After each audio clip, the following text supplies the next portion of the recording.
Okay, there we go, guys. That track was Evidence You. It's a track by Evidence. It's a really great track, actually. I really like Evidence. So, yeah, welcome. This is actually my second stream. This is the first stream I'm doing on Twitch. I'm gonna be streaming for, I don't know, about 1 to 2 hours. Not too long, because I don't have that much time right now. I'm just gonna be checking out if I like Twitch more than YouTube. So if you have any questions during the stream, just let me know. I'm gonna be producing a little bit, and yeah, let's get to it. So I was working on a little bit right here, and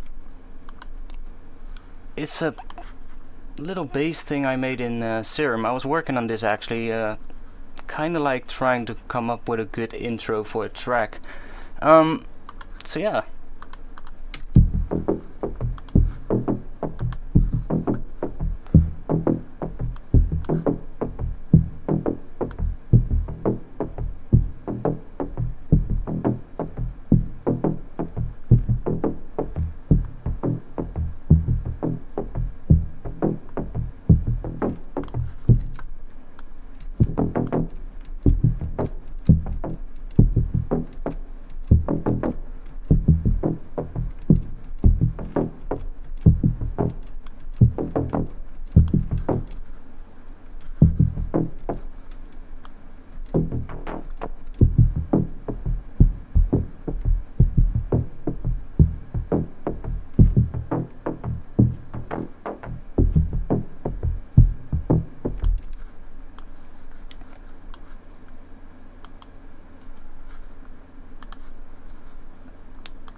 Let's assign a macro to that so that we can actually automate that during the intro of a track. Let's call that low pass filter. And let's see, I was analyzing a couple of drum and bass tracks today, and I have them in my folder here, and it's actually pretty interesting because I threw all these tracks in just to analyze them a little bit, and these are actually a couple of tracks I quite like, so I tend to use them as reference tracks as well. And what I noticed is that actually all of these tracks have the exact same length for the intro. All the drops just aligned on the 49th beat, which is actually pretty interesting. So well, let's just do something like that as well. So that means that I'm gonna be starting the drop here, and this is gonna be the build-up, and this whole part will be the intro. So that's what I was working on right now, and I thought, let's start making a little bit of an intro bass. I like the sound of it though. It needs a bit of processing, but I think it's, well, it's good. If there's anything I should change with the audio in the stream, let me know in the comments, by the way. Might be that my voice is too loud or Ableton is too low. Just let me know.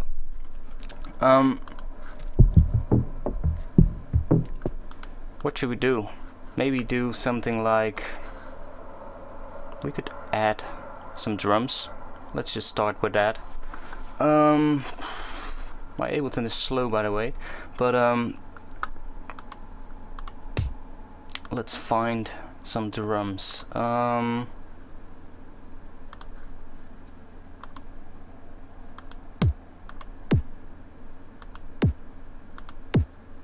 Let's start with that.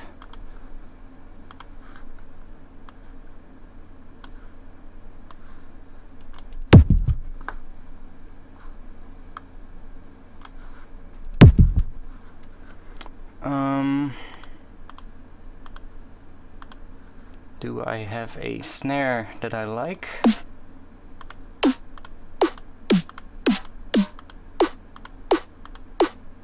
That could be a nice snare to start off on the intro.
yeah, so what should we do?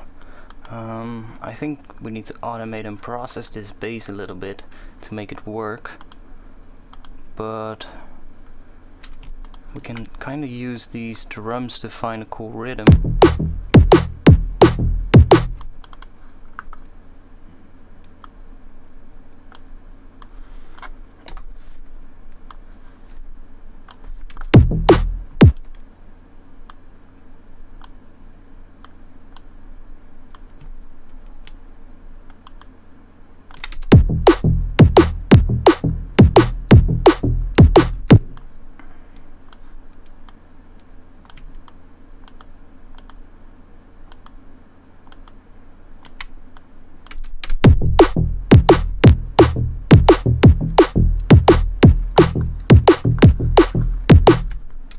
Okay, that kind of works.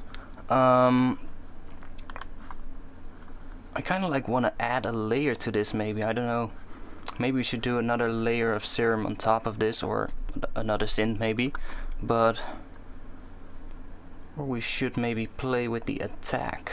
I think we can do something with this, but let's see.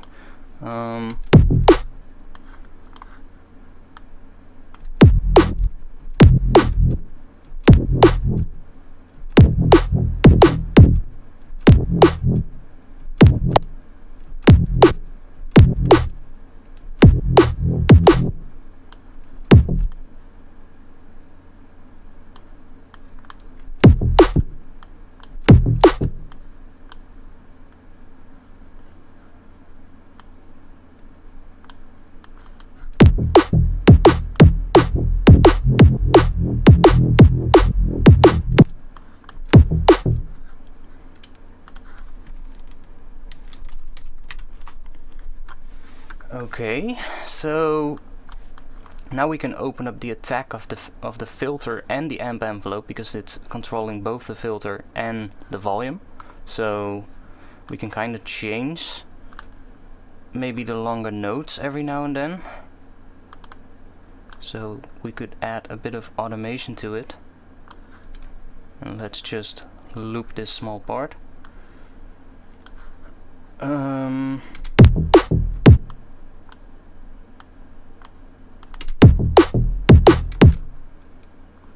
Why didn't that work?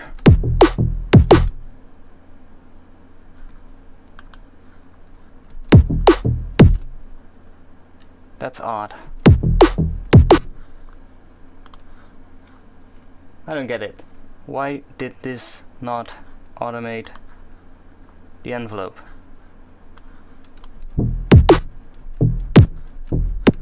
It did it just right now. Okay, this is weird. Maybe I need to do that.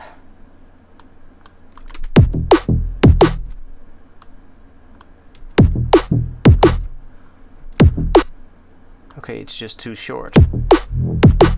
Yes, okay. We should do that.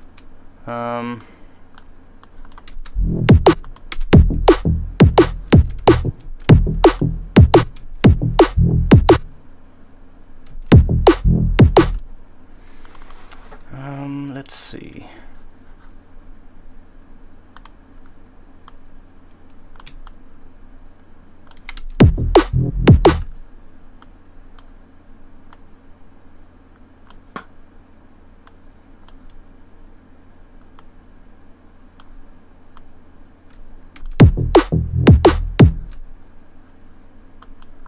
That's better.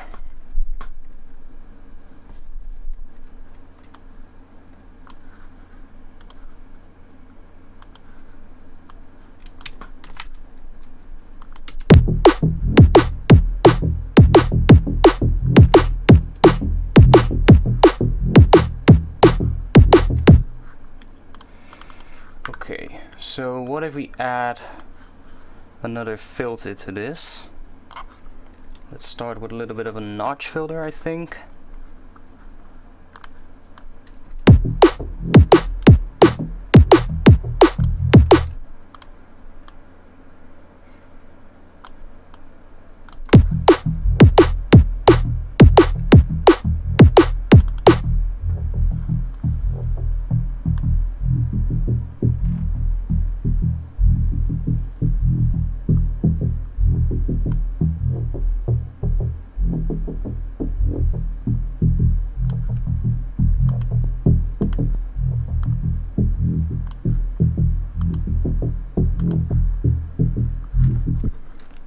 that takes away a little bit of those harsh frequencies that we have in the mids right there.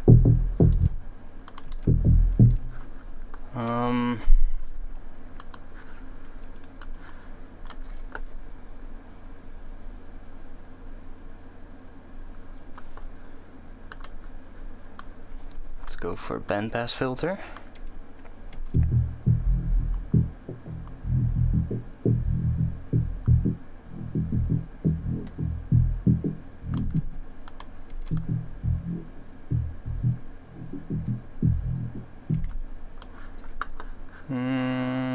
Let's see if we compress the shit out of this.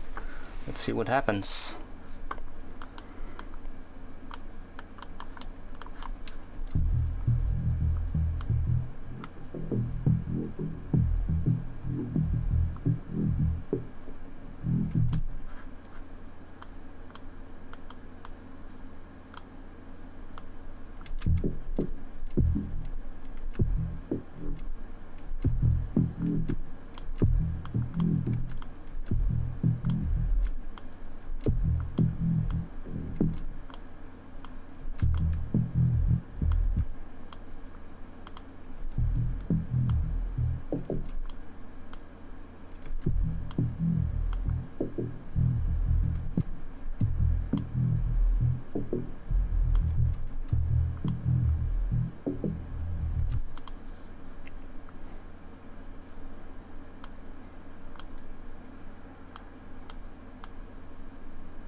Okay, that kind of works.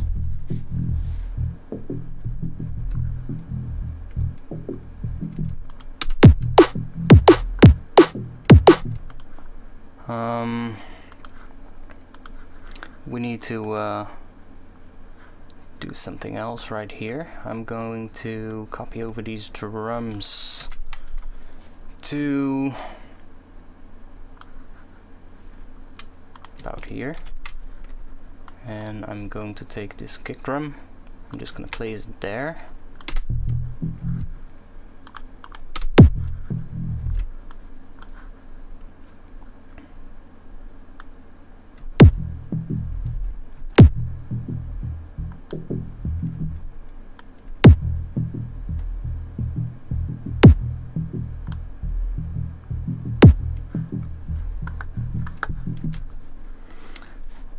And let's see, we need, in what key are we? We're in the key of E.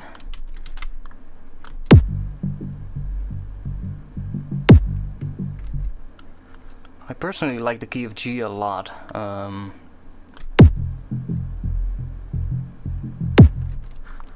think F works for this kind of sound, so let's go with F. Do I have a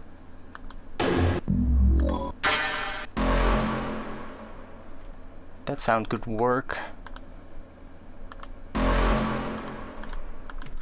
Let's call this brass hit, and we can put it right here. And let's bring that down a bit. That's warped, yeah. Okay.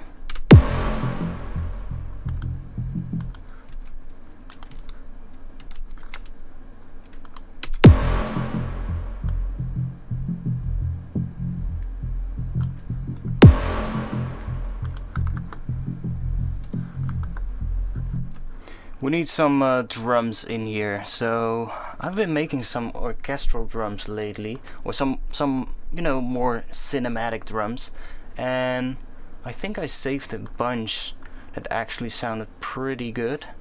I think it were these clean perks ones. See, that sounds pretty nice, so let's just add that in here and see what happens.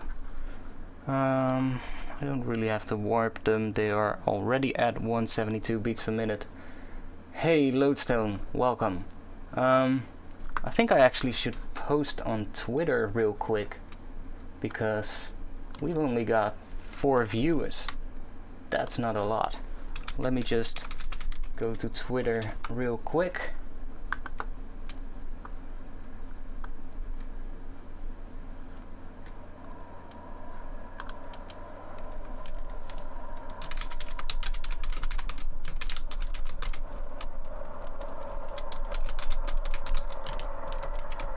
There we go. Tweet. Okay, that's a little bit. So, oh, thanks, man. Really, thanks. So, yeah, let's see. How does this sound? In this particular loop, there's not really that much going on, so.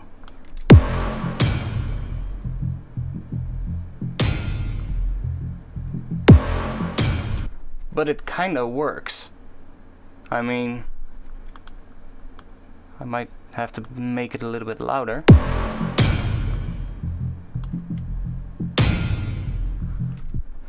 So what comes after it?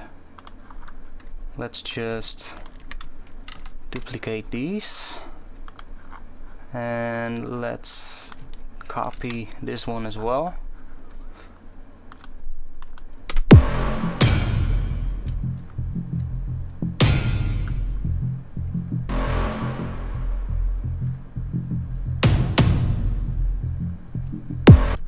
Okay, so let's try one of these other ones, because there's quite a bit of different ones in here as well, so.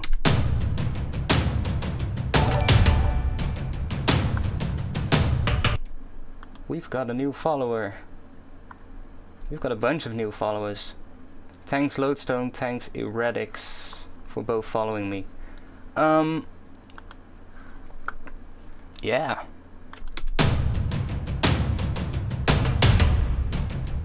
I think that's a little bit too heavy to start the track off with, but it could work in the build-up actually.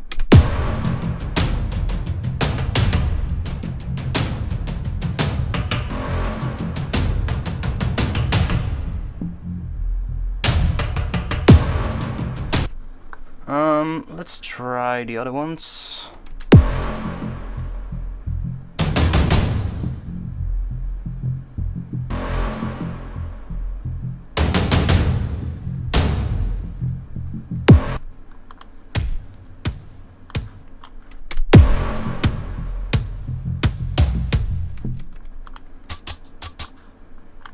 Okay, we've got some cymbal ones as well.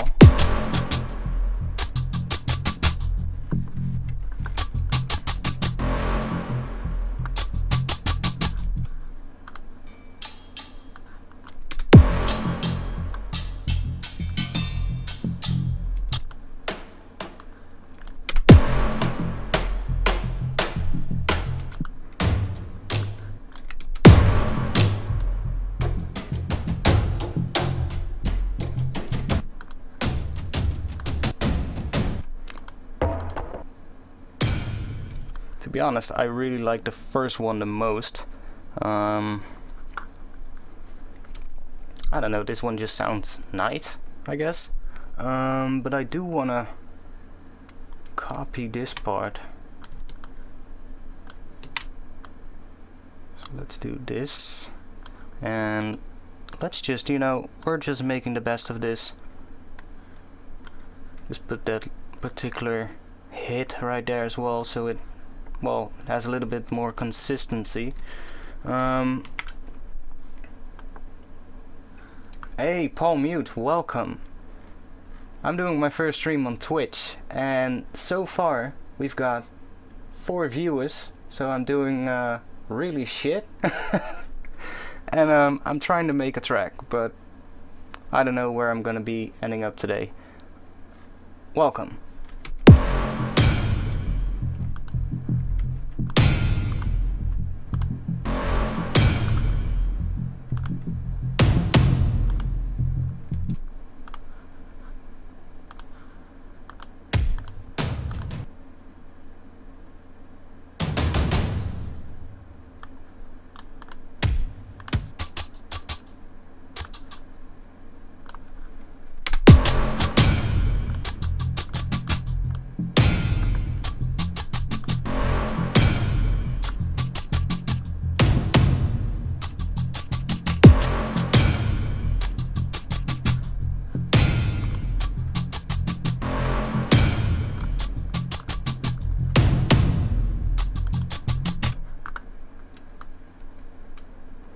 Okay, so I think if we copy this part and add a new element right here,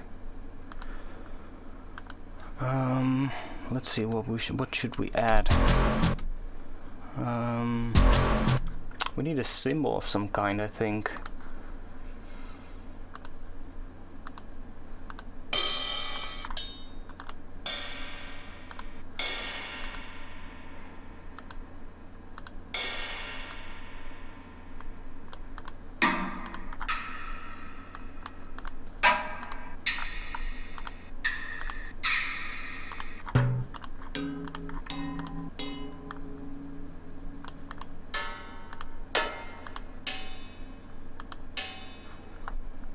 You know, a sound like that could work. Let's create an audio track here. Now I'm putting this in the effects folder, in the effects group, because this is gonna be an effect sound in the end, I think. Let's do this, unwarp it.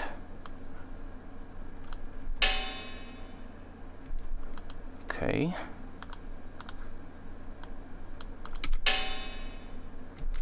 Let's put some reverb on this.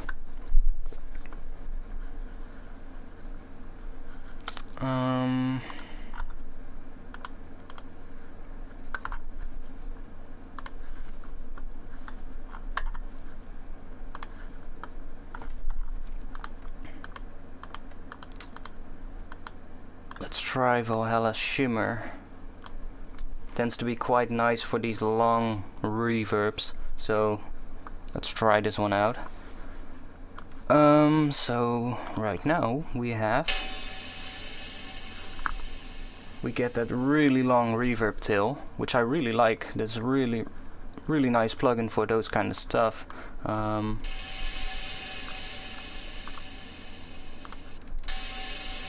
think I want it in stereo though, and we can play with these pitch modes.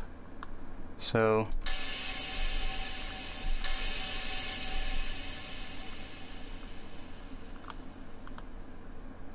I'm just gonna pitch it maybe a fifth.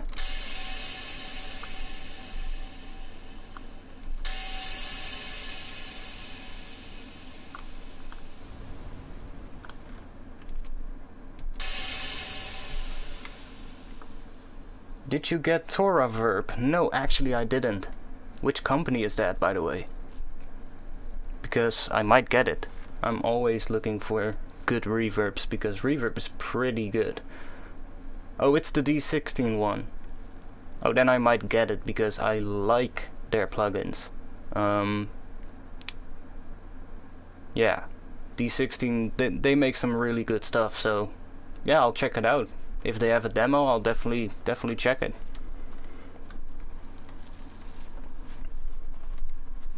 Oh, that's nice. 45 USD, that's good. Yeah, I don't know what the normal price is, by the way, but I know their other plugins are quite expensive, so yeah, if you got it for 45, then that's good. Personally, I really like the Valhalla reverbs. They're really good, in my opinion. And some of the other reverbs I like are, let's say, the Waves reverbs are really good. The H reverb is pretty good.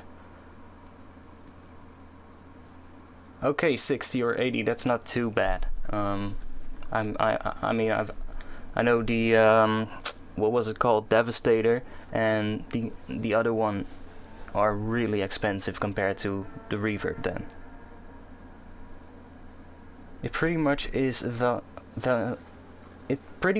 Valhalla vintage verb, but the early and late reflections have a separate control. Okay, well, yeah, I'll check it out, man. So you can have a really short early and a really lush late. Makes really nice low volume long tails. Okay, well, I'll check it out, definitely.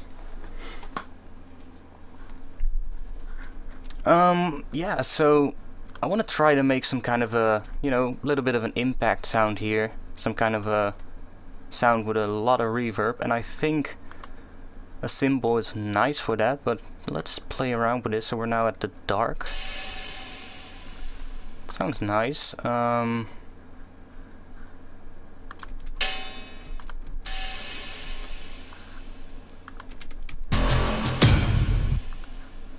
Okay, so let's freeze this track. And let's flatten it. Because then we can actually work with the audio, which is, in my opinion, easier to work with. So we now have this. How much reverb tail is here? It's like nothing. So let's just do that.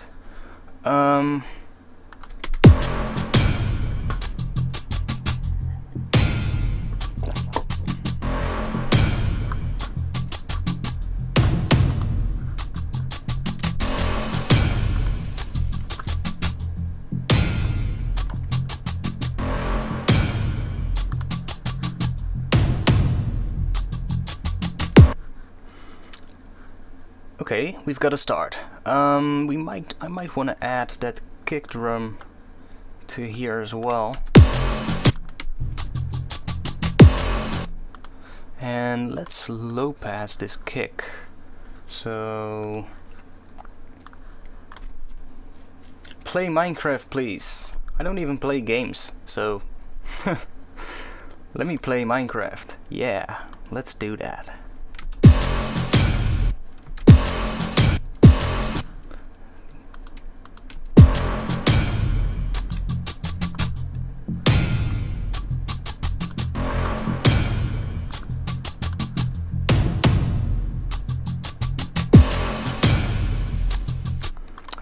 We need some kind of an instrument that comes in here as well.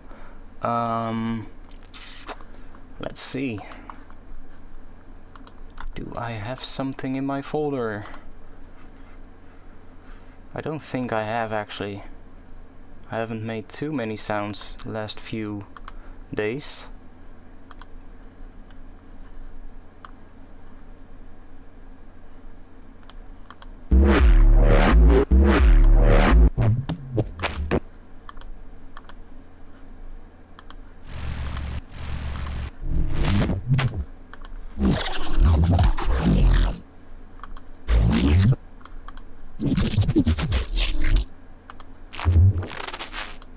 Got some weird basses there that I made recently. Some pretty cool ones. I like using those for fill phrases on the end of a phrase, you know. That's pretty useful to use those kind of sounds. But I'm looking for some kind of a... I need some kind of an instrument layer. Let's start with a MIDI track.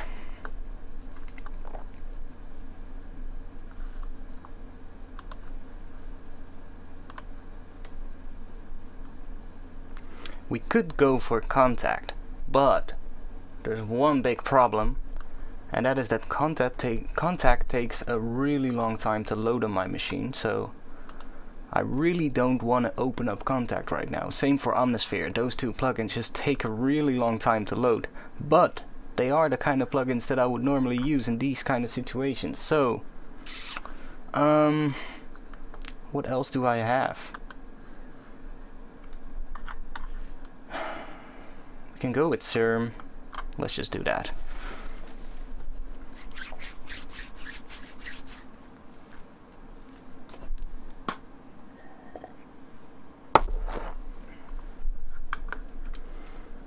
Yeah, I guess I can do that. But there's not really any birds and bees outside right now. It's pitch black out. It's dark. It's night. Although there are a couple of kids playing, well, I should say way too old kids playing in the playground outside my house. And they're way too old to be playing in the playground, so they're probably either high or drunk, either one of the two. So if you hear some screaming every now and then, it's them. Yeah, no, I think I actually have some sounds in here, maybe.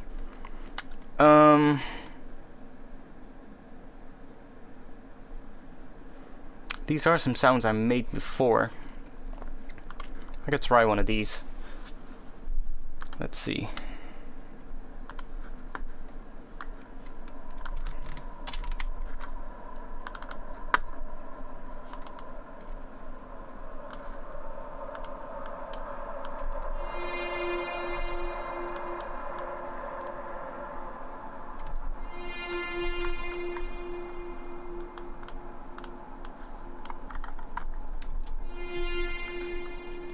How's the new house, by the way? I'm actually still in my old place. Some really fucked up shit happened.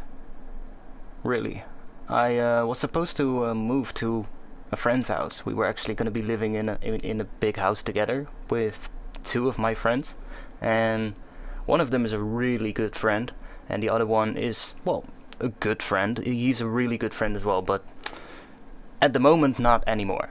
Some stuff happened, and basically me and my best friend, we decided not to do it because he was just not, well, he was not in a position to be living together with other people. Let's just keep it at that. And we decided to not do it. So I'm still at my old place and now looking for a different place. So that's what's happening at the moment. So I'm still at the old spot.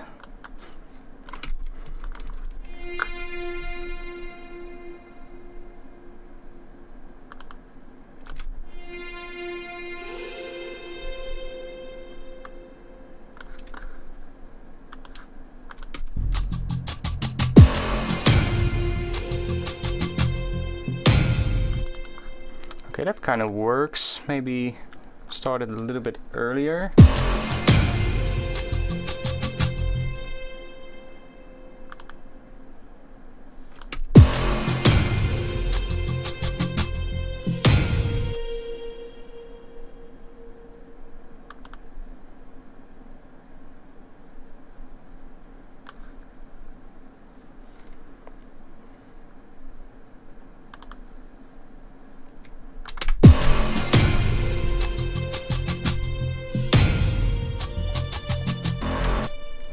Okay, that note was really out of tune.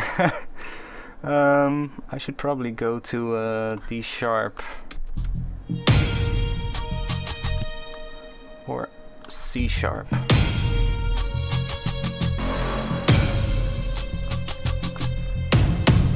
That kind of worked.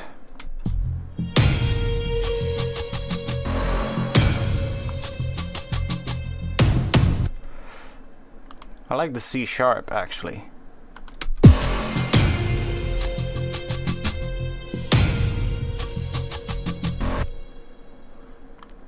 And it should go down sooner, right on there.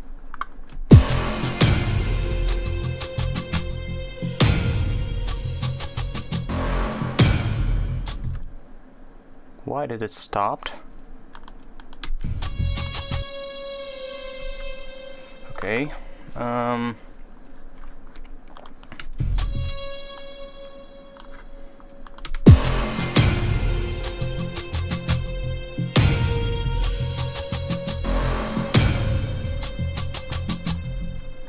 Let's see what I'm doing in the patch, because the decay is becoming lower over time. Yeah, so what is happening here? Okay, so I'm controlling the decay with this macro. And what is the delay doing? Okay, so that really adds a big delay. It might be nice actually. This is actually one of the presets from my preset pack for Serum Cinematic Creations, which has been released on Black Octopus Sound. So if you like the sounds, or the sound that you're hearing right now, there's a whole bunch of sounds in here that are actually, well, pretty cinematic in terms of how they sound, which is, in my opinion, something different from what you hear in most Serum packs. Most Serum packs are just aimed at, you know, dubstep, EDM, those kind of stuff. But I decided to make something a little bit different, so there's quite a bunch of pads in there, some really interesting lead sounds. Now these are not really your standard leads, these are really, you know, the more, well, really cinematic leads. Like this one, this sounds, well, I called it solo violin. Now you're never gonna recreate a violin sound as realistic as it can be with sampling, but for a synth this actually sounds pretty good, and it kind of like adds a synth to your track which still has the character of a violin, of a solo violin with which you can play legato notes, and you still have that little bit of a electronic edge to it, which I really like. There's barely any leads in Serum preset packs ever. Yeah, well, most of them are just aimed at dubstep basses, you know, like growls and stuff like that, which is fine, but you know, the market is getting a bit oversaturated with those kind of packs, which is the reason I don't really make them right now. I am working on a couple of new things though. I'm gonna be doing a couple of different sample packs soon, so I'll keep you guys updated on that on my YouTube channel and on my other social media profiles. Yeah, you can change a bit into, well, something you like. I was just trying to be a little bit, how you say it? I don't know. Forget it. Sell them for millions.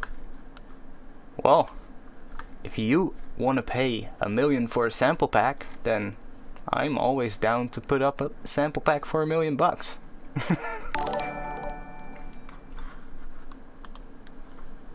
Thank you, ReesNerd, for following. So, Serum, yeah, there is actually going to be a Serum pack coming, and there's actually a sample pack coming that I'm working on, which is going to be a sample pack that is going to be going together really well with my NEUROFUNK drum and bass, my NEUROFUNK drum sample pack.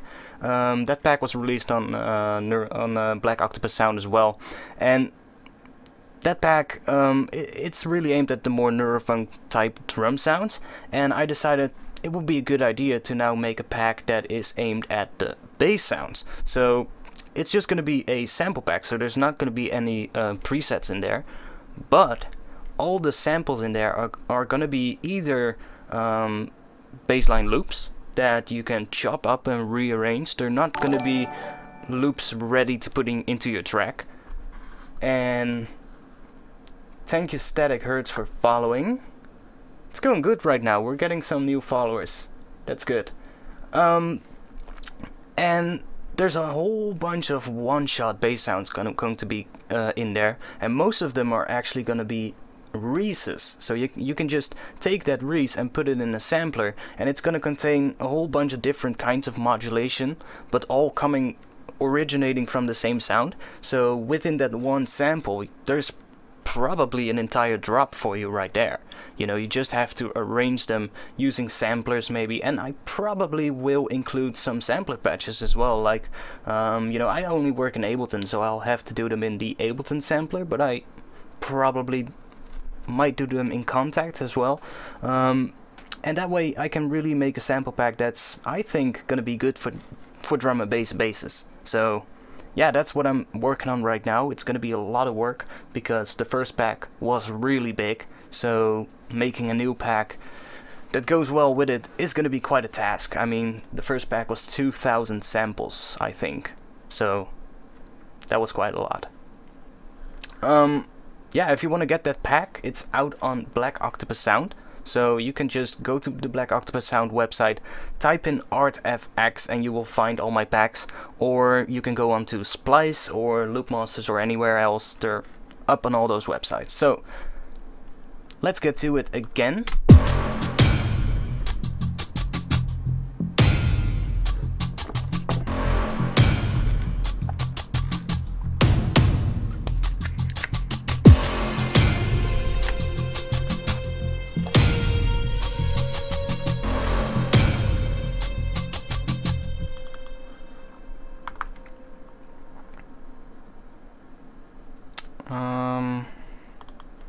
Should we go down again?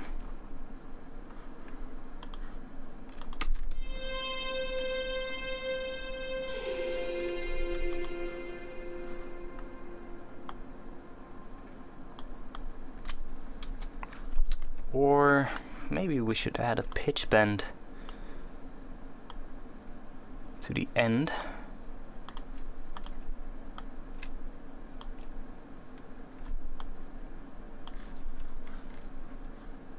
Let's see how that sounds. It's probably gonna sound a little weird.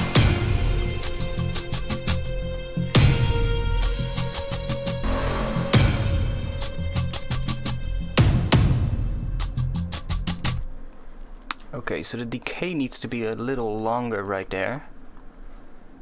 Now the decay is already pretty high, but I think we can bring it up. Okay. That's that really annoying bug in Ableton that I really hope that they're gonna fix in the upcoming version of Live. The annoying pitch bend bug.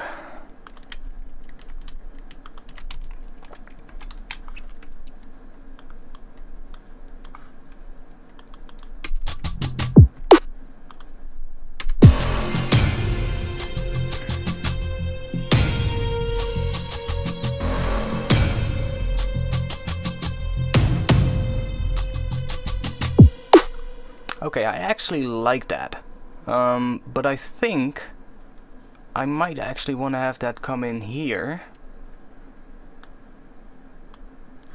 I'm not too sure if we should have the drums come in already here. I might just leave the drums out of the entire intro. That might actually be a good idea.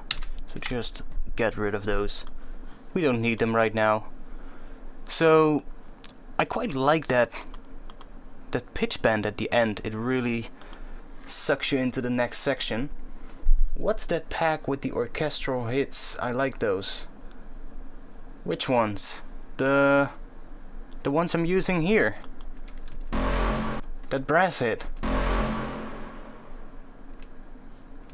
That's actually a sample I made myself. I've been making quite a bunch of samples lately. I was analyzing a whole bunch of NEUROFUNK tracks. And I was analyzing these tracks, and one thing that I really noticed is when most of the NEUROFUNK tracks start, they start off with a really big hit a lot of the times, and it isn't necessarily always a brass hit. It can be a synth, it can be a chord, it can be a percussion sound, but there's usually a sound that indicates the start of the track. And I decided, you know, let's just go through my sample packs and sample libraries and just take some sounds and process them, put on some reverb, and just save them into a folder. And I've just been making these kind of sounds.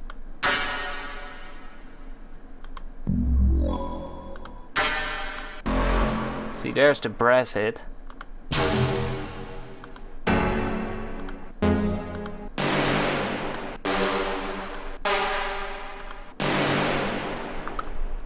So I might be able to use that one as well.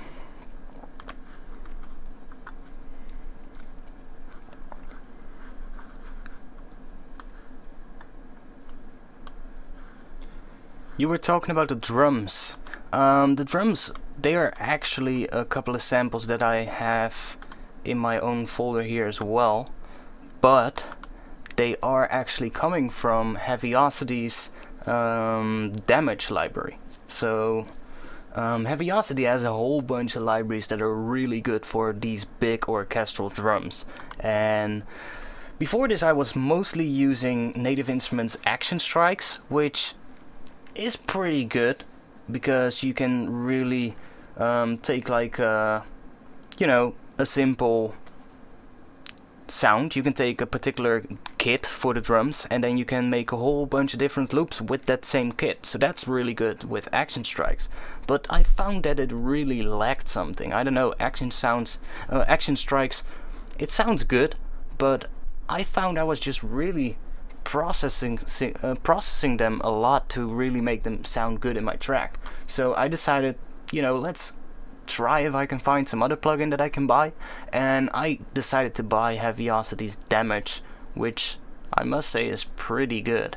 And I just went in and just, you know, exported some of the loops because I just want to have them so that I don't have to load up my you know, load up contact every time. So I just have them as samples now, already synced to 172 beats per minute, which is really helpful. So I've got a bunch in here. I haven't done all of them, but so I have a bunch in there, and I actually used Heaviosity Evolve as well, which is quite nice. And I made a whole bunch of other ones which are quite distorted. I made these with some distortion on it, and when I listen to them now, I'm like, well, I might have had to put on a little bit less distortion, but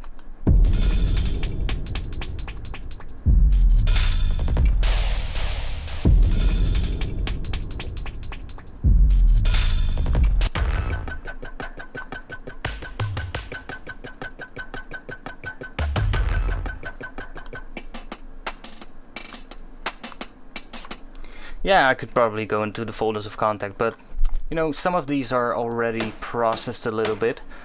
These ones are not actually. I just bounced them from another project where I actually already had some MIDI going, so I just bounced those couple of ones, and that's just what I did.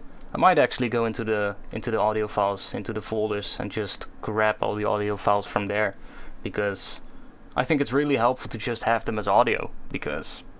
But I think the best thing of this is that they're already synced to the tempo that I, well, usually work at. I don't always work at 172, but lately I've been doing that a lot because I've been working on a drum and bass EP, so this is my go-to tempo for drum and bass. Now, I dragged that other sound in, right? So that's on G.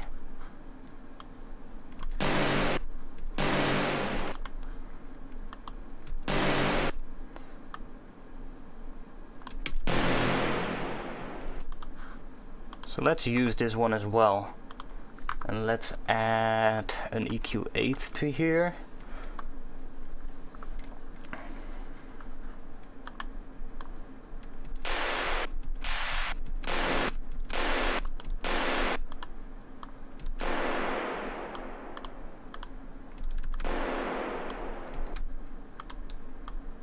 Let's just put that in here as well. Let's see how that sounds.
I think that sounds really nice, but I think this should come in right here.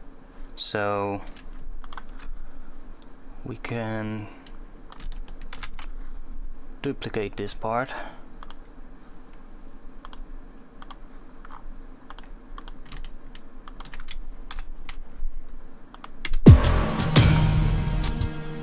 See, that's the really annoying thing with that pitch bend bug. It's when you have that pitch bend at the end and you then want to play the same thing again and it's at a completely different key.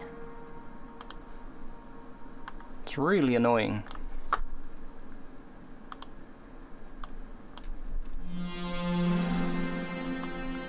just have to make that really little thing there and then it just works again.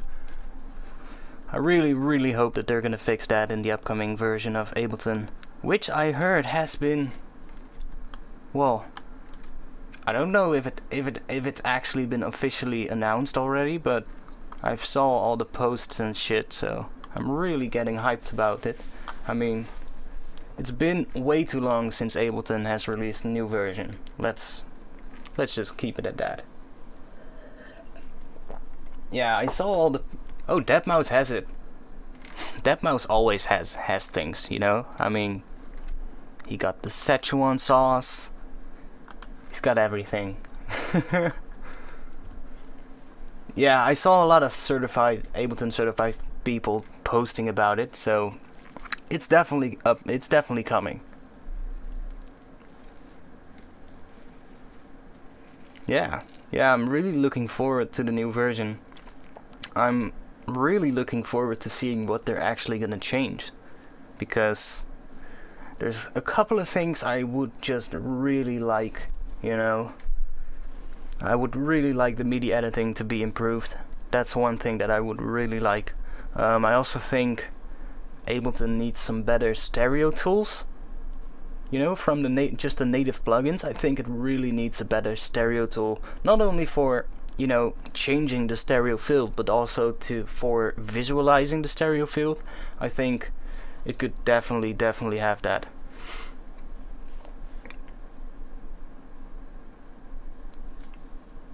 Yeah. Multi-channel MIDI support. Yeah, that would be great as well.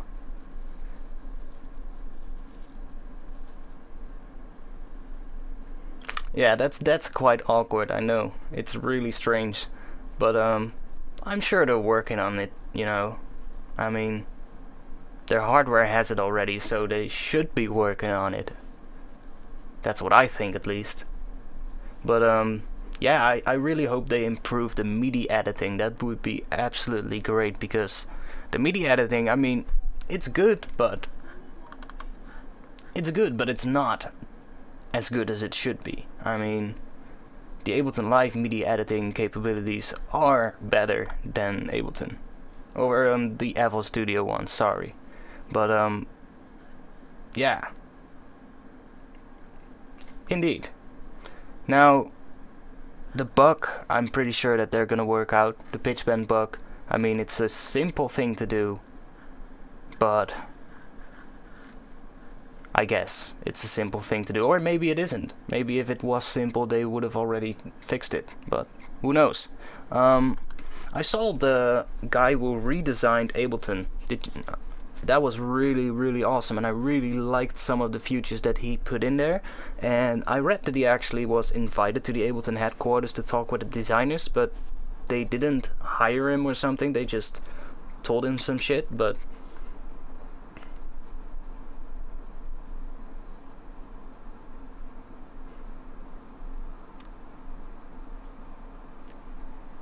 yeah, they should just add something, you know, because I mean, if I automate the pitch right to the end of that bar, okay, and I have, you know, right now I've created that little additional part, but if this dot would be right here, then come on.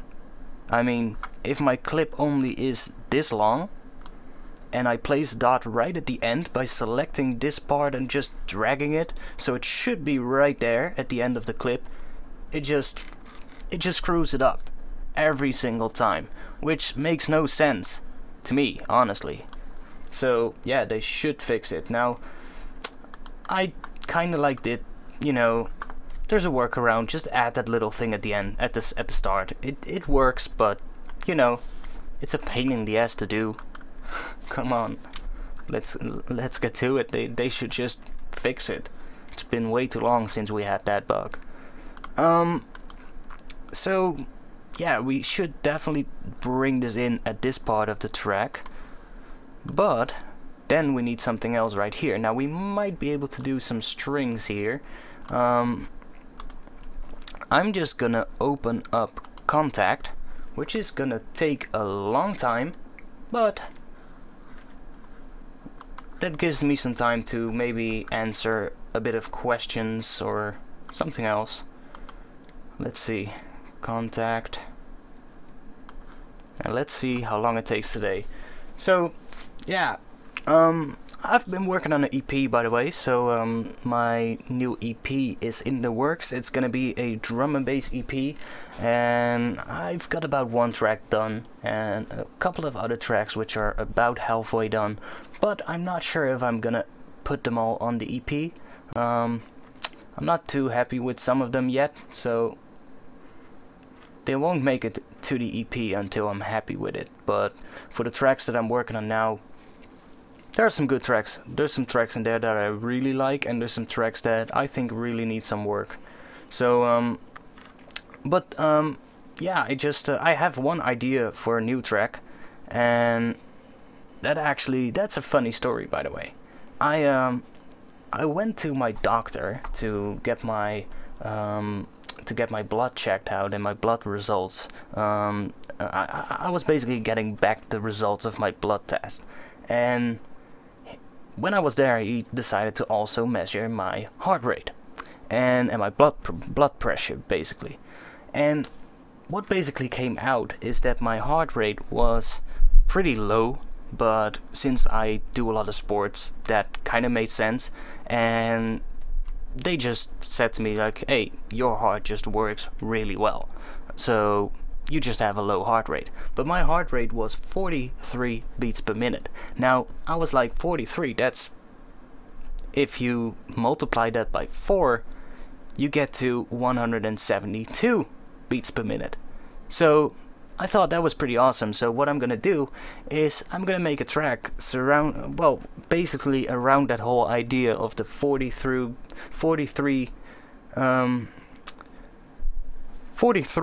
beats per minute is 172 if you multiply that by 4. It's not 174, it's 172.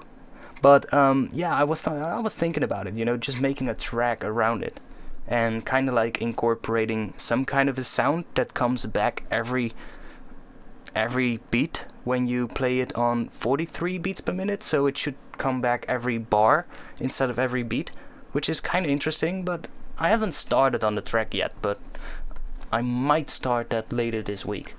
Now Contact has actually loaded pretty quick today, so let's see. I like Evolve. It has some really interesting sounds.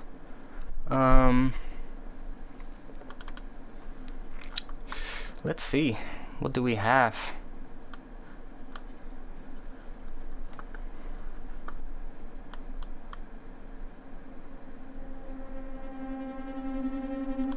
See, a sound like that could really well work.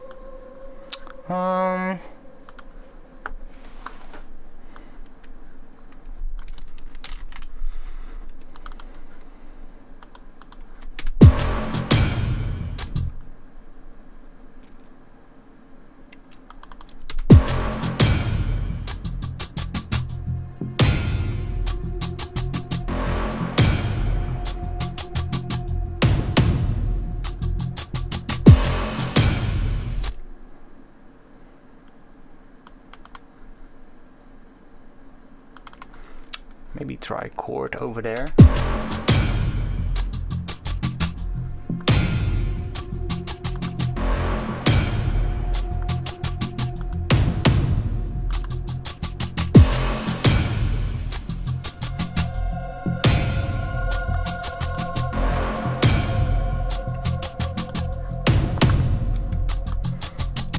Okay, that sounded a little weird, but I think that C actually sounded pretty good.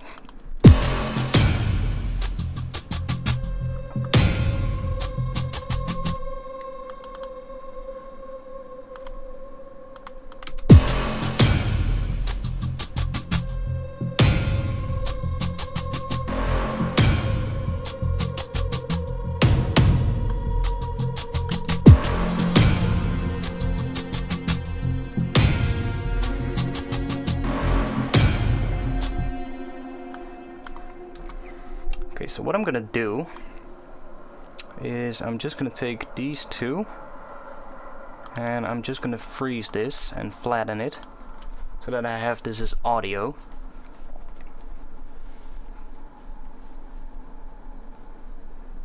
So let's flatten it.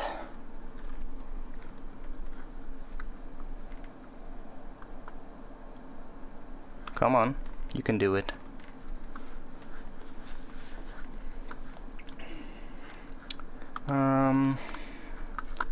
It's pretty low in volume. Let's bring that up a little bit so that we actually can see the waveform.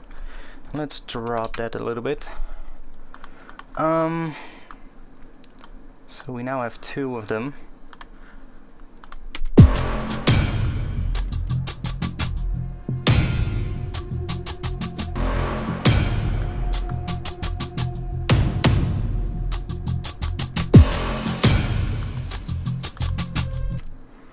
Okay, that works. Just gonna do that.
So should we add some drums here? I think we need to. What should we do? I can go for like pre-made drums from a loop and chop them up maybe. Let's see if I have something.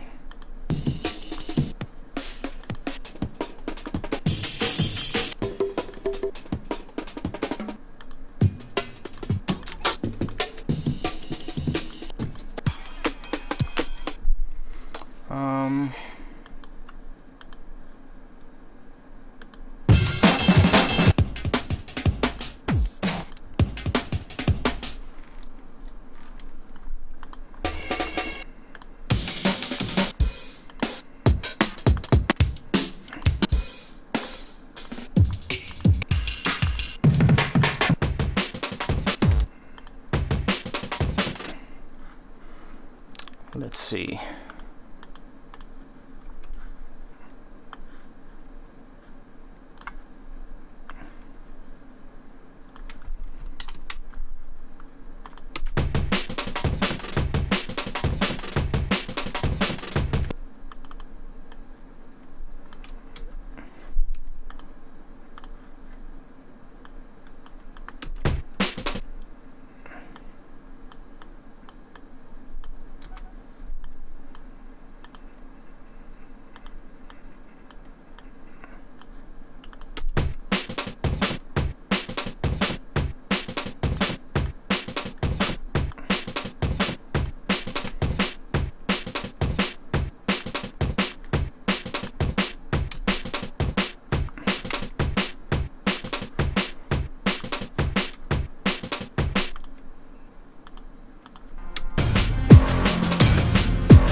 So I want these to be really short, by the way.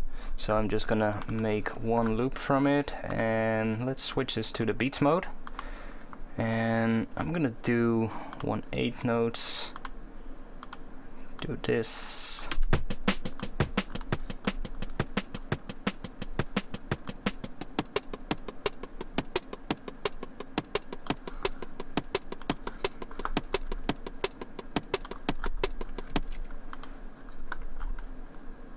let's add some processing to this. So we're gonna add a little bit of EQ, just to get rid of the low end basically.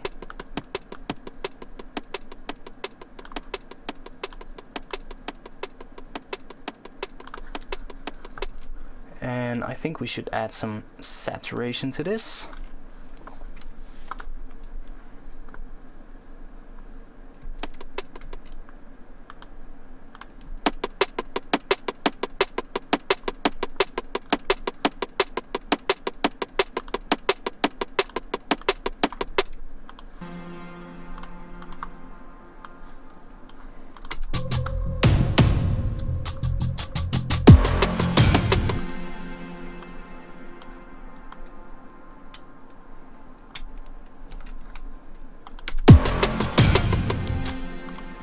Okay, that works a little better.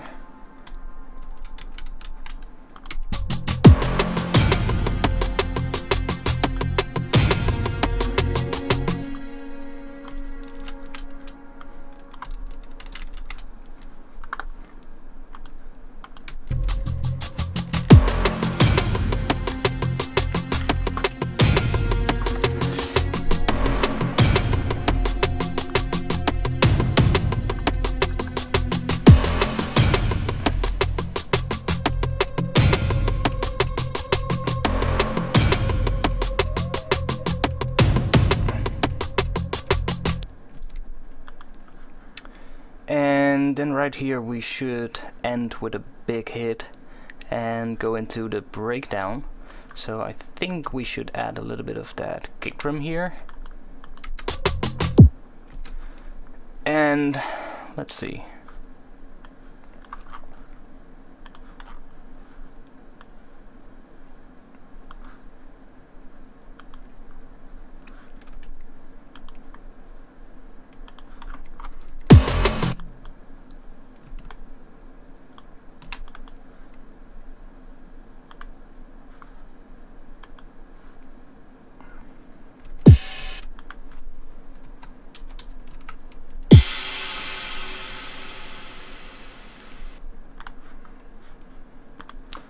Let's do that. We should make some kind of a rising sound here. I might actually have some. That we can use. See, I've been making a lot of samples recently, and how long do we need it? I think 16 beats is enough. No, we need 32 beats.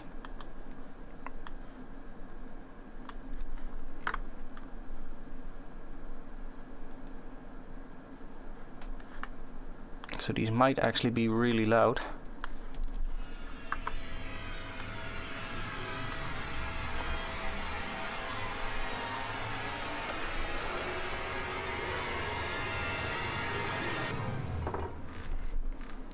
Yeah, I'm basically just making a lot of stuff in sound design sessions so that I just have everything as audio, so that I don't have to work in MIDI all the time. I can just drag stuff in and put it in samplers and, you know, work like that. It just makes a lot more sense to me, because if I work doing sound design at the same time as the production part, as the arrangement part, I really don't get much shit done, honestly.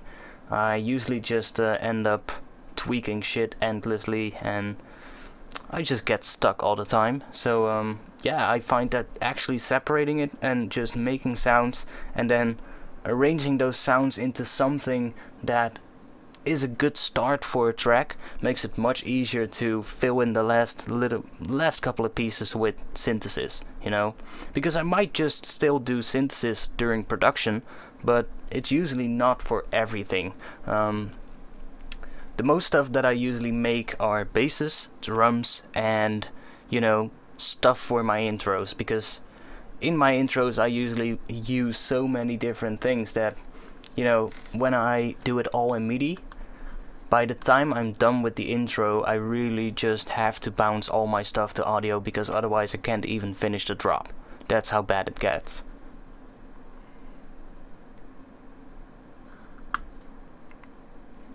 yeah, you know, when I get stuck as well, I just screw around. Sometimes I just let the track sit for, I don't know, a couple of months, sometimes even, and just come back to it later, and that kind of works as well. But yeah, I find just making sounds in my free time and then just saving them to a folder, and makes it really easy to arrange my tracks. Hey Sachi Mix, welcome to the stream, man.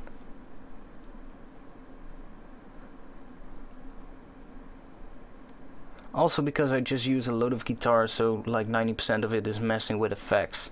Yeah, I mean, honestly, but that's what I still do now. I mean, I have a lot of sounds ready to put in tracks, but I'll still end up processing them, processing the sounds, and yeah, that just takes a lot of time, and it's great fun too. I mean, it's fun to play around with sounds and just see what you can do by mangling them up, basically.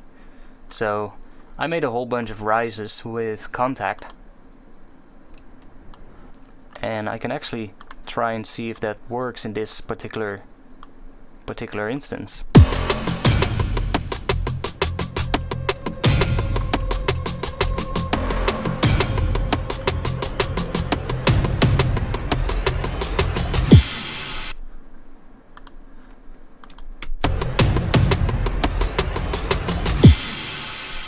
That one might not be the best one, but we can try one of the other ones.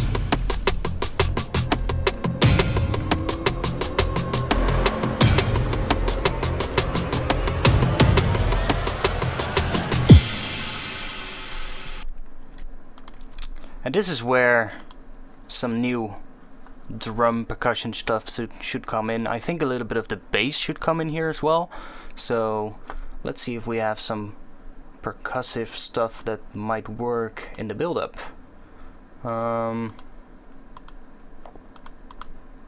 Loops, cinematic.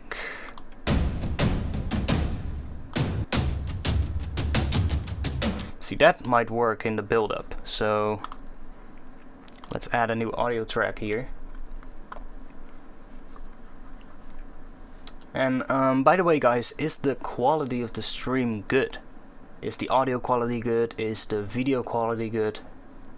That's what I'm wondering about. I've already streamed once on YouTube, which I think went pretty well, but if there's anything wrong, just let me know.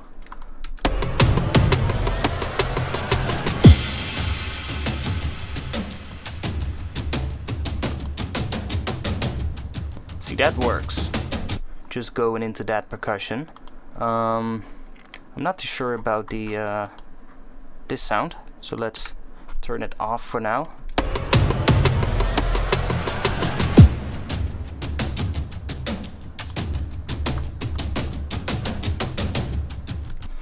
And let's see. I'm actually gonna grab a drink real quick, and I'll just play the project what we have right now while I get a drink. One moment.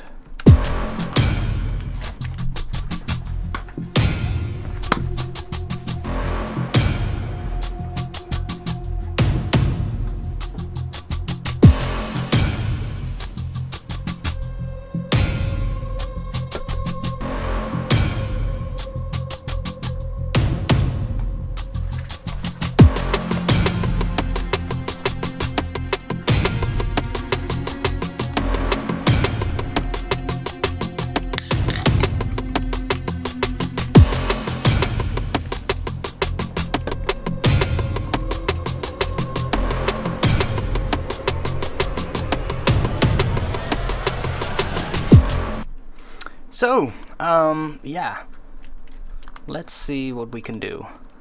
I think we should add a little bit of filtering to this break. It's nice the way it is, but I think if we add a little bit of a, I don't know, maybe a bandpass filter, something along those lines, will work.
Let's get rid of it. Let's just keep it the way it is.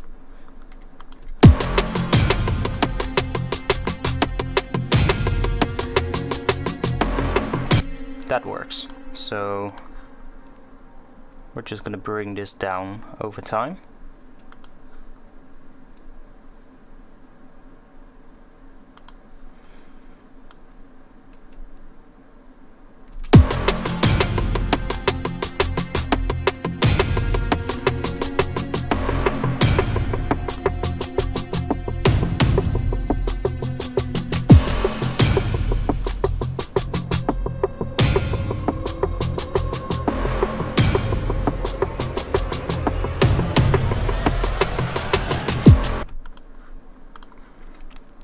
Okay, so that's a start. I think we should add some other drum stuff here as well. Let's see. I had some strange kick drums in here.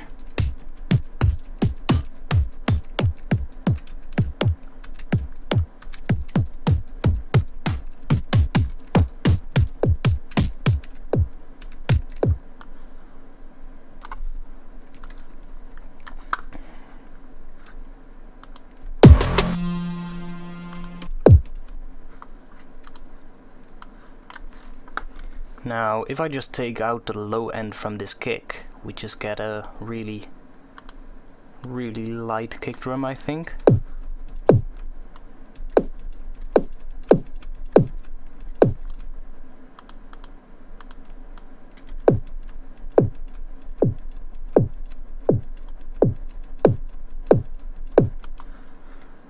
We might have to take a different kick.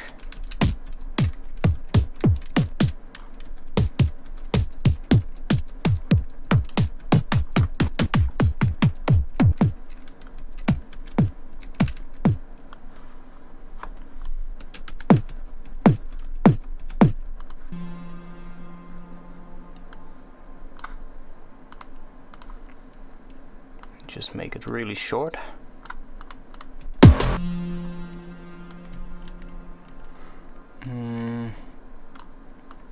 Let's do this maybe.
Let's try and find a sound that works here. Come on.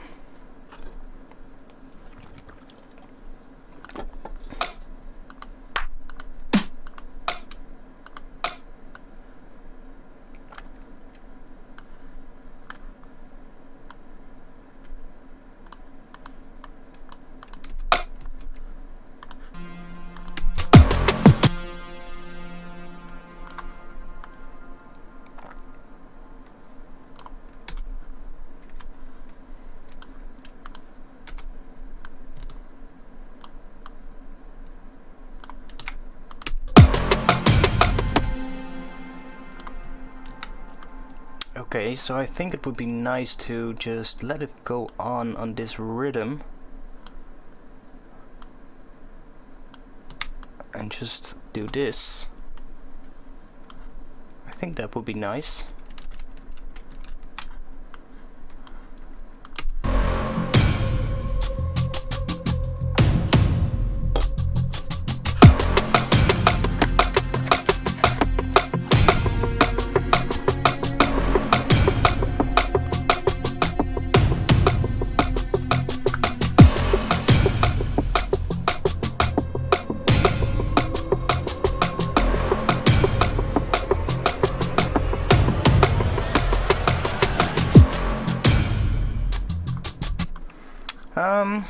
It works. We might have to process it a bit, but right now it works for what I wanted. Let's add an autofilter.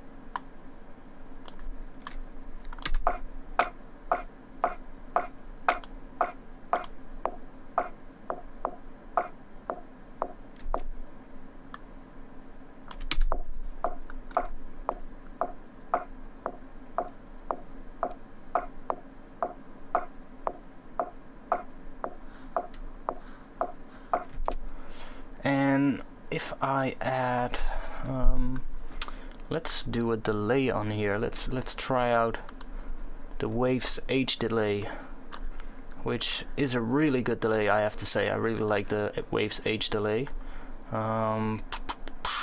Let's see, the Waves H delay stereo,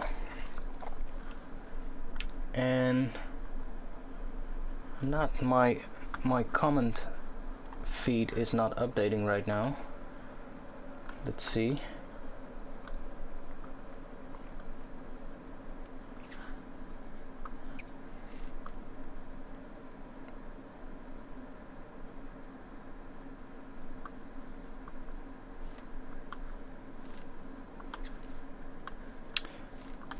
Should be working again. Okay, let's see, we have the H delay. I really like this delay. Let's bring the dry wet down a little bit.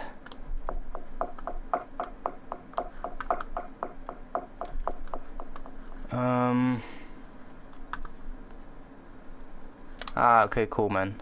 I thought my comment stream had just frozen because I was seeing no comments at all. Let's see.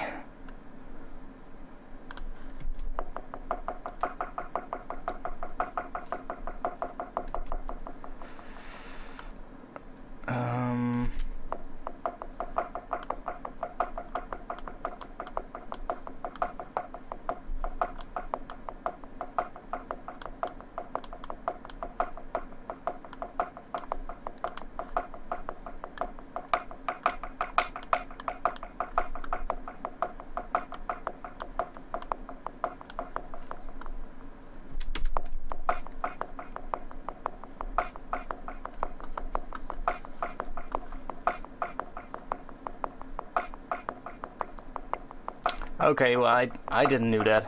I'm new to Twitch, so I don't know what happens when anything goes offline or disconnects or anything like that. I still have to witness that happening, so right now it's so far the stream has actually been really good. The quality, or at least the bitrate, looks really good. I see no drops in quality or anything like that, so I was surprised when I did my first stream on YouTube, actually, because my computer usually, well, my computer is an old piece of shit, and I tried live streaming before and it really sucked. Like, it really sucked, and I haven't really changed my machine. I did, you know, change the software a little bit, and I started working in a little bit of a different way, but it kind of like works now, so yeah, that's good. Your internet always drops when you're streaming. Okay, well, I don't know, my internet is just really good. I've got like a 300 Mbit connection in both download and upload speed, so I'm fine. But that's not the issue with me streaming. with me streaming, the issue really is my computer itself. So I'm gonna be getting a new computer though. I'm saving up money for a new PC, which is taking quite a while, but I'm getting there, slowly but steady. So I'm working my ass off, basically doing all kinds of jobs, and trying to earn some money so I can get a new PC and hopefully do a lot more frequent streams. That would be really awesome. So that's also why I'm now doing these streams on both the YouTube and Twitch, to kind of like see out which platform I like, because honestly I've never really done anything else on Twitch than watch streams of Culprit and Flight, and you know, I love watching the streams, and I thought, you know, after doing all these tutorial videos for years, I'm still gonna do tutorial videos, but streaming is just gonna be another thing to do, which I think it's something that connects more to my viewers as well, and that's something I like, because you guys can just ask me questions while I'm producing and I'll get back to you. So that's something you cannot really do on YouTube. Well, you can post your questions in the comments and I can respond later, but I just think it makes more sense. It's more of a personal connection when I can actually respond to you guys in real time. That's much better in my opinion. So yeah, I'm still going to be doing tutorial videos, but I have been doing a few production session videos where I just like produce for an hour or 2 hours, and those videos have been doing really well on YouTube. So you know, doing this is actually the same thing, except I'm doing it live. So yeah, so far I really like it. By the way, I really like it. It took me a long time to get to streaming, but I have to say, so far it's going pretty good. The only thing right now would be to get more people towards this Twitch profile, which I think I'll just have to set up some stuff on YouTube, you know, just point my viewers towards here, and that's gonna be pretty much all I have to do. But for now, I think, yeah, this is nice.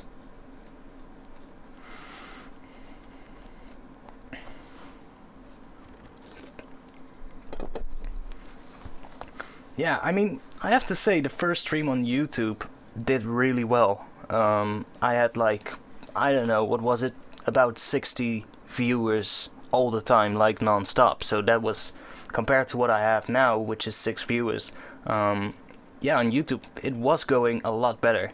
And I have to say, YouTube is improving. I mean, they're definitely adding new things. For a long time, for instance, it wasn't possible for Dutch YouTube channels to use the super chat feature, and I actually got notice, like, I don't know, 2 weeks ago, that I now had the super chat feature, which is great, because I mean, my channel would have be able to get that if it was available in the Netherlands. So, and it wasn't available in the Netherlands up until a short time, I think, at least. So yeah, I'm not sure yet what I'm gonna do. So far, the stream on YouTube did a lot better. That's what I have to say. The stream on YouTube really did a lot better. And this stream will end up on YouTube anyway. So, but I guess if I can get more people to Twitch for my streams, that would be fine as well, because the only thing what YouTube lacks is the paid subscriptions, you know. That's something you can do on YouTube right now, at least not I can't. So that is something that Twitch has and that YouTube doesn't. So yeah, I don't know really. I'm still thinking about what I'm gonna do.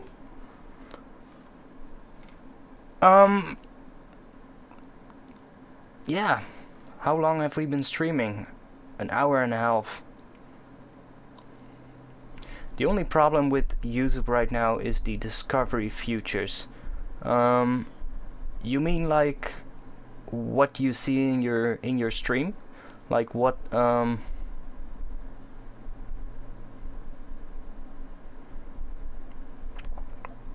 mean, I've been noticing, like, on YouTube, I can really not see all the videos of the people I'm subscribed to. I mean, I've been clicking a lot of the bell icons on a lot of people's channels just because I want to get notified of their videos, and even then I sometimes don't get notified, which YouTube with that, I mean, they're really screwing it up sometimes. You know, it works to go to the subscriptions tab, and that kind of works, but oh, you mean on Twitch? Yeah. Yeah,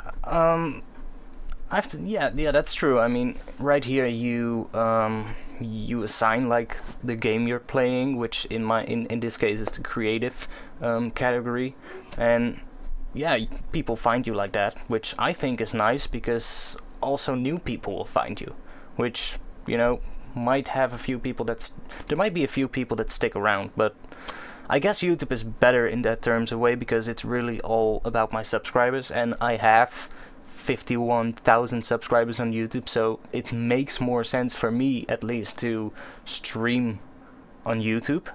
But you don't know until you try, honestly, so that's why I've been doing the stream on Twitch today, just to see how it goes. And but yeah, YouTube, I hope YouTube continues updating and improving their live streaming features, because honestly, if YouTube adds some more stuff that Twitch has, then honestly I don't see any reason to stream on Twitch. I could stream on YouTube that easily as well, and have everything in one place. But, you know, for now I think Twitch is a good alternative, and yeah, I'm not sure. And no, we don't have a bot yet. I'm just really checking out how Twitch works and if I like it. So yeah, we've been going for an hour and 40 minutes. I'm gonna play this, and I'm gonna add a couple of more things, and then I'm gonna call it a day. And I might stream later on this week again. Might be on YouTube, might be on Twitch. Just keep an eye on my Twitter. I'll let you guys know on Twitter when I go live anywhere. So if you want to keep updated about that, just check my Twitter. It's at ARTFX DNB, so it's really easy to find me. If you want to find me on YouTube or Facebook or SoundCloud, it's the exact same. So soundcloud.com/artfxdnb. Same for YouTube, same for Facebook. Just, it's really easy now to find me. Before, I had a whole bunch of different names across all different social media platforms, and I changed them all up to the same username, which, well, has really made a big change. A lot of people have been following me now, and more people have been following me than before. So if any of you music producers is struggling to get more followers and more people to actually connect with you on multiple platforms instead of just one particular platform, and you have different URLs or different usernames across all these different platforms, it can really pay off to just spend a little bit of time, make them all the same, and make sure that all the artworks are consistent across all your social media profiles. And I've done that like a couple of months ago now, and I've been seeing a steady increase in followers, especially on SoundCloud. And that's without even posting new music on SoundCloud. So I cannot imagine what's gonna happen when I have my EP done, because I haven't released a track on SoundCloud in about a year. So yeah, let's just play this and see what we can add.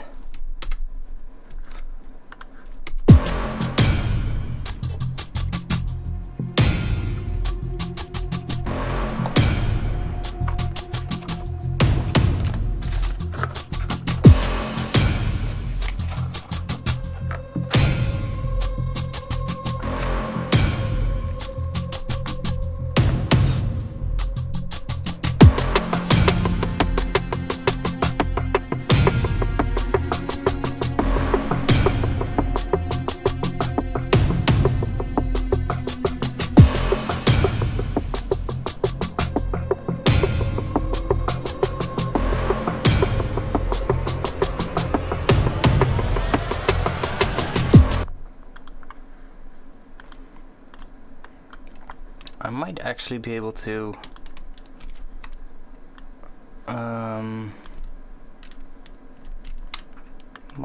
do this here as well. Nah, we don't want to do that.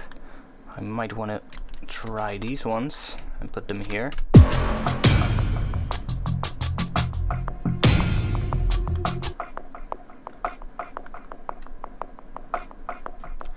Okay, so we are getting quite some volume spikes in this particular sound.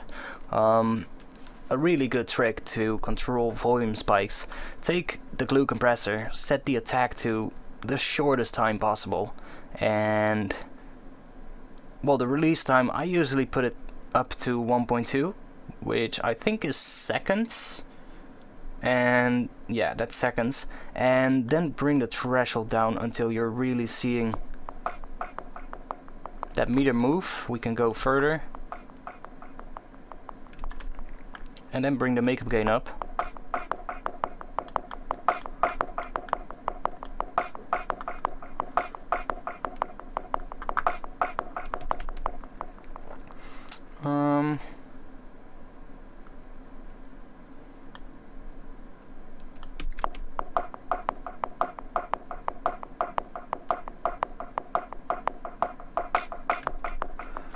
Okay, so I like that.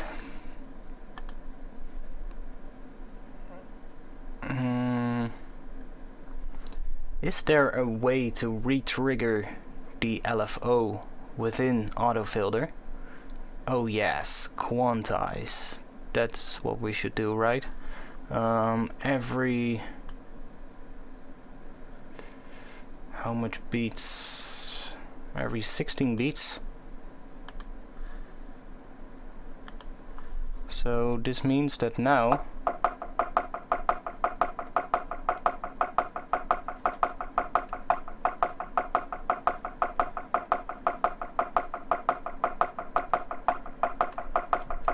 that works.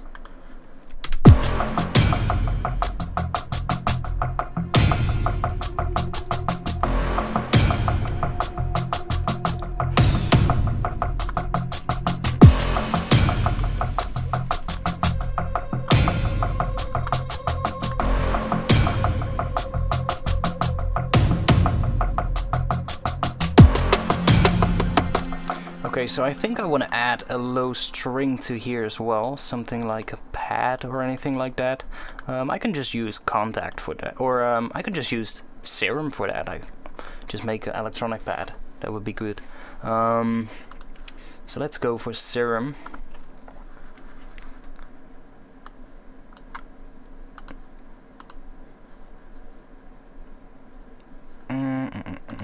Let's go for Serum. There we go.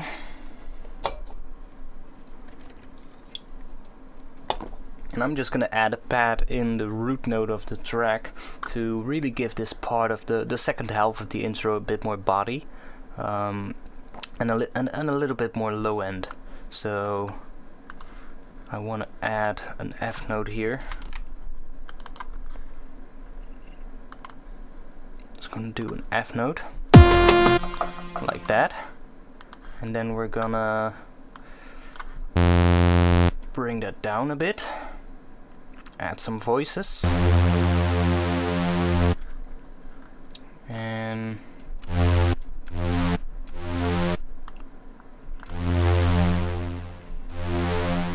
let's do that. And now I'm gonna add a filter. I'm gonna go into the global tab and I'm gonna choose this one and switch this to super. Now we immediately have a much more beautiful pad. So just changing these settings, the super actually widens up the sound, so it just changes the way the voices are distributed. So if I up the voices, you can see how they are distributed across the graph. And if I switch that to, or if I just bring up this one and switch this to 16 voices and just do that, you can see they're evenly distributed, and these ones are well, not evenly distributed. They're actually closer towards the center, which is really great. And the other setting actually tells us that the center voices are gonna be pitched down a full octave, and that's why we get that deep sound now, which is, in my opinion, really great for pads. So let's just go for 6, bit less detuning.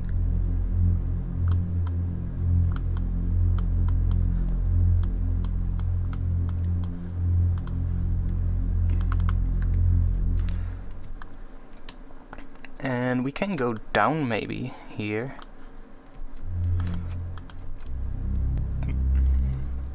I don't know if that's gonna sound good, but we'll see soon enough.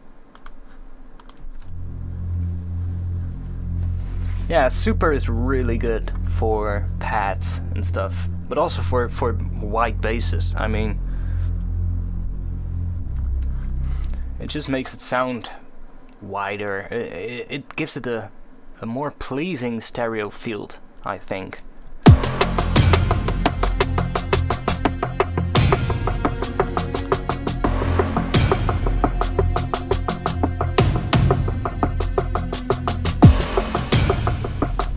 Okay, that doesn't work, but maybe an octave higher does.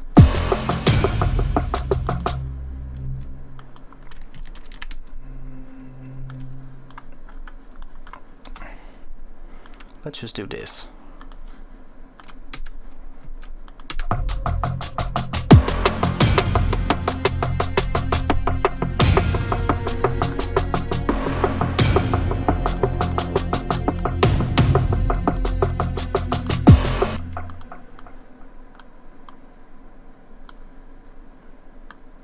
And we can add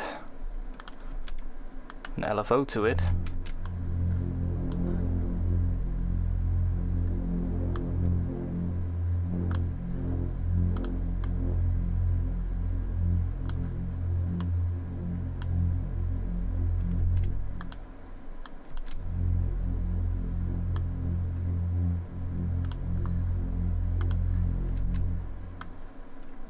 And then do this, do this.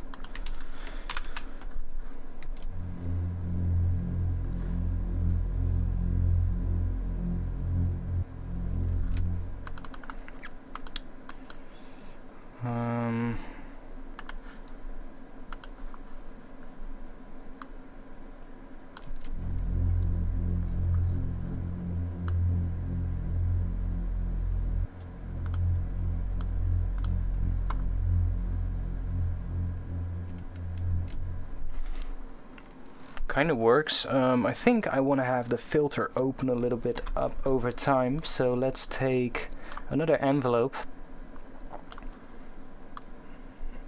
and let's make that a bit longer.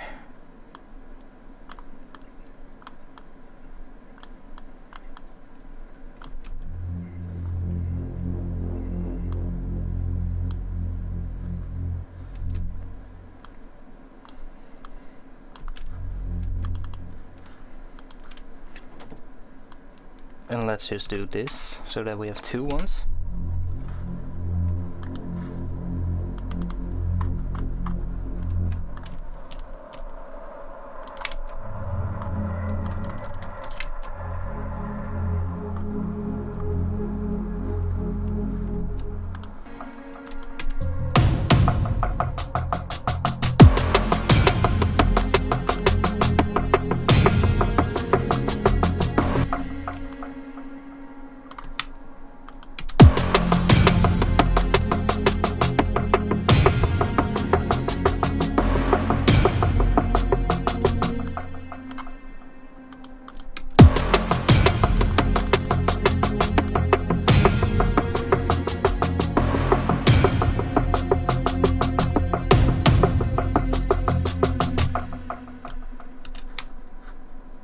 That kind of works.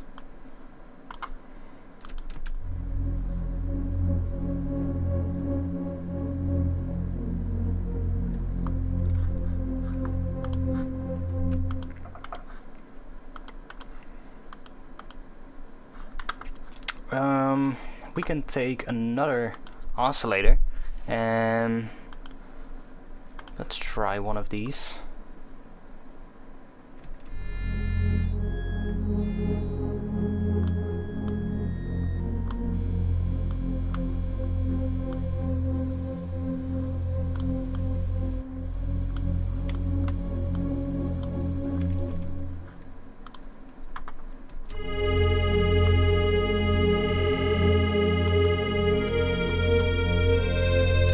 I'm gonna have this one bypass the first filter, and we're gonna process it now.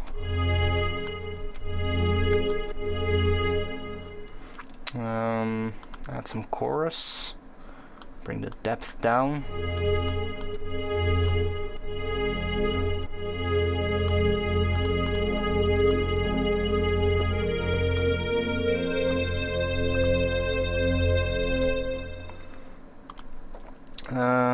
Let's add some delay.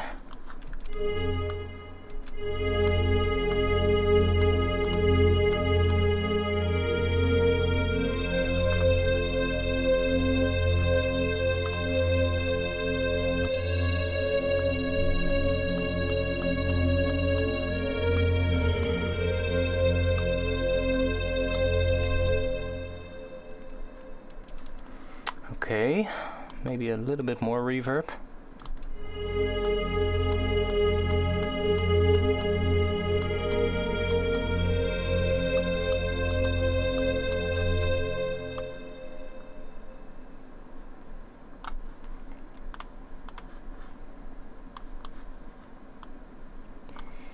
And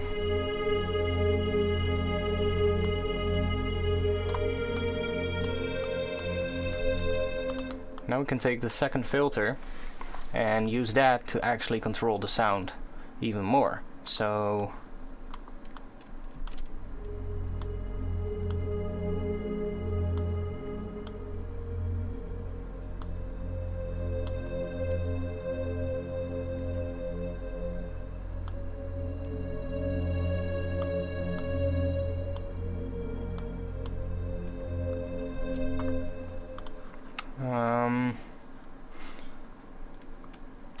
why you use the internal reverb though? I always use single reverb for everything. Save CPU in groups.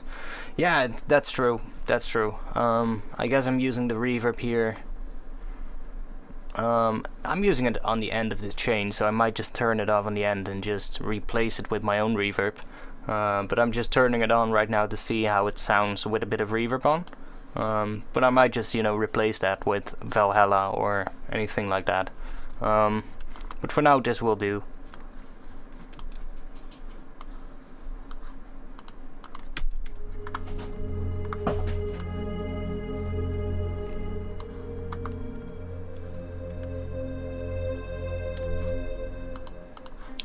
So let's see how that sounds with the track.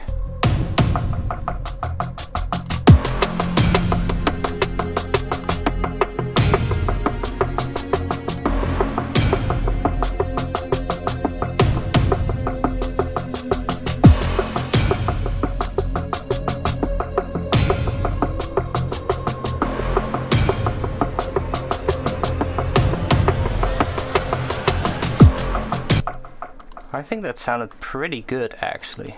I might want to change it up a little bit, but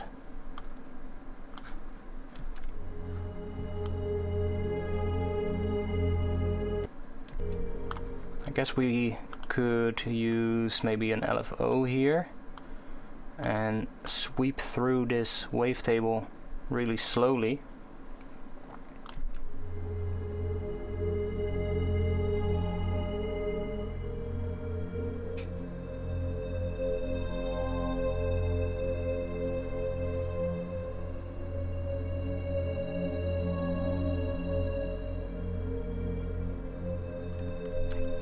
Sounded pretty good. Let's add a bunch more voices, and let's switch this one to the super one as well, and let's try this one.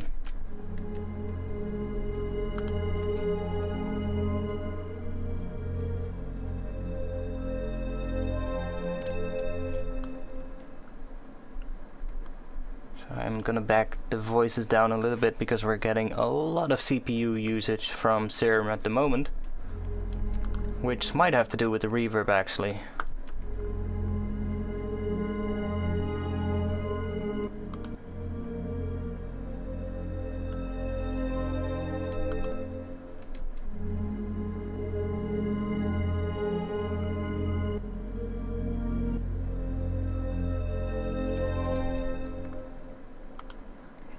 One thing I don't like is that the second filter doesn't like the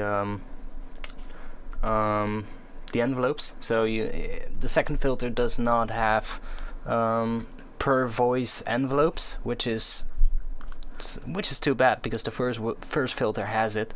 So let's try just using that first filter.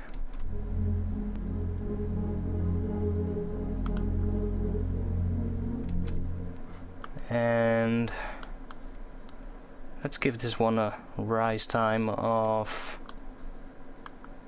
I don't know, 4 bars maybe.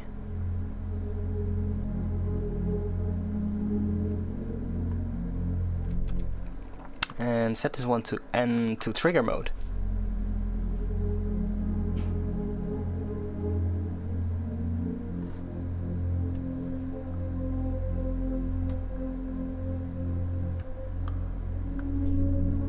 That sounds better. It doesn't restart the entire time now. This is definitely better because we get a much more continuous sound.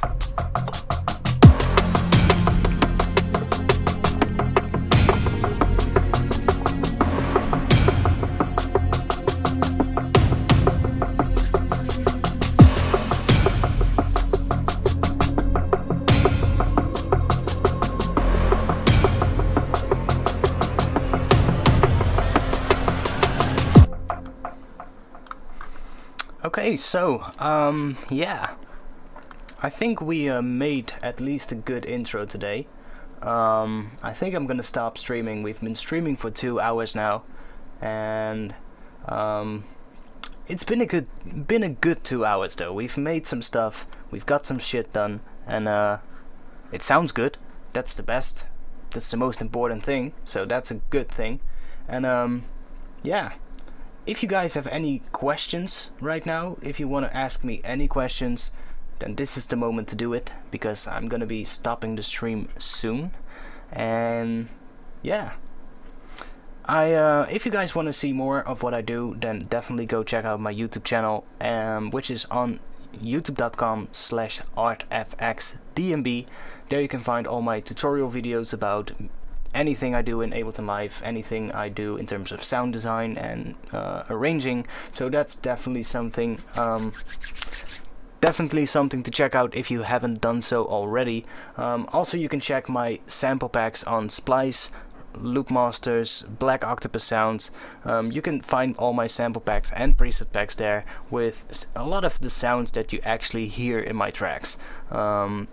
The reason I make sample packs and preset packs is basically to make sounds that I would use myself, and then I just release it as a sample pack for all of you to use. So if you haven't seen any of those, you can check them out on any of the big sample pack web stores. Serum effects. Yeah, Serum effects is actually pretty dope. I quite like it because you can actually use the filters on non-Serum stuff, which is nice. But on the other way, you know, you can also get used to using too much Serum stuff and get everything to sound the same, which is a little bit harder with Serum because you have so many options. You can do a lot of stuff, but it's really easy to just turn on all of the effects modules every single time. You know, I see so many people just turning on the phaser, turning on the flanger, turning on the chorus, turning on the multiband compressor, turning on the reverb, turning on the delay. Pretty much I see so many people just turning on every single module, and I'm like, why? You know, just use the modules that you need, because honestly, you don't need all of them on every single sound that you make. And you do see a lot of people doing that, which to me makes no sense.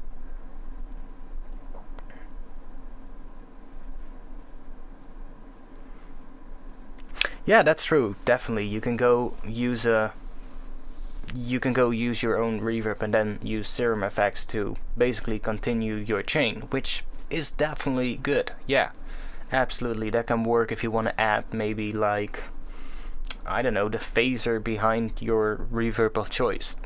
If you like the serum phaser, which honestly I really like the serum effects, because especially the phaser and the chorus and the flanger, because you can set it to the BPM mode, and when you set it to the BPM mode you also can actually turn off the LFO completely, so it's just a static flanger or a static phaser, and then actually then the knobs itself control where in that phaser sound you are, so you can actually just create your own custom phaser in a way, which is really nice. Gives you a lot more control over the sound, honestly. So yeah, I think that's it, boys. I don't really have anything more to talk about, and seeing there's not really any questions coming in right now, I think I'm just gonna call it a day. So I hope you like the stream. Subscribe or follow me, or I don't even know how it's called right here. I think, oh yeah, it's followers, and then you have subscribers. Those pay you money, right? Well, if you haven't followed this profile, follow my Twitch profile, and you get noticed as soon as I go live again on Twitch. That is, I might go live on YouTube tomorrow or any other day of this week. I'm still thinking about when I'm gonna be streaming. The plan is to simply be streaming on a frequent schedule. That's gonna be what I want to do in the future. But for now, I'm just, I don't have a schedule yet. I don't know which days are going to be best to do for me, so I'll have to figure that out first, and for now I'll just do streams whenever I have time. But yeah, you just came back and it's now ending. Don't worry, mate, I'm going to be uploading this stream to my YouTube channel, so if you haven't followed me on YouTube yet, you can do so by going to youtube.com/ARTFXDNB, and this stream will actually be on my YouTube channel soon. So that's it. I hope you liked it, guys, and I hope to see you back soon. Peace.